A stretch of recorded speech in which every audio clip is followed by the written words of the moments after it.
للفقراء الذین احصروا فی سبیل اللہ. جو آدمی محصر ہے اس کے دو مصداق ہے.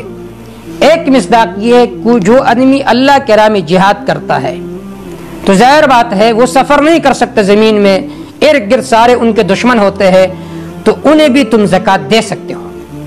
دوسرے نمبر پر وہ علماء، وہ طلباء جن میں طاقت ہے، صلاحیت ہے کمانے کا، لیکن وہ دن و رات قرآن و سنت کے نشر و اشاعت میں مصروف ہوتے ہیں. لہٰذا ہونا یہ چاہیے کہ لوگ اپنی نفلی صدقات اسی عالم دین کو دے، اسی طالب علم کو دے.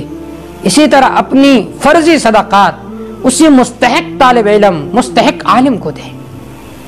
میں یہ کہتا ہوں اگر ہر محلے کے عوام اپنے جو امام ہے انہیں نفلی صدقات بھی دیا کرے، اسی طرح زکوٰۃ بھی دیا کرے. اگر مستحق ہو، تنخواہ الگ ہو، زکوٰۃ الگ ہو. اگر وہ مستحق ہے تو انہیں زکوٰۃ کے پیسے بھی دیا کرے، تو اسے کبھی کام کی ضرورت نہیں پڑے گی، وہ مستغنی رہے گا، وہ دین کا کام کرے گا آزاد ہو کر. لیکن آج کل مصیبت یہ ہے کہ ہم اپنی صدقات کو چاہے فرضی ہو یا نفلی وہاں پر دیتے ہیں جہاں پر ہمارا نام ہو. جہاں پر ہمارا نام و نشان نہ ہو ہم وہاں پر 1 روپیہ دینے کے لیے تیار نہیں.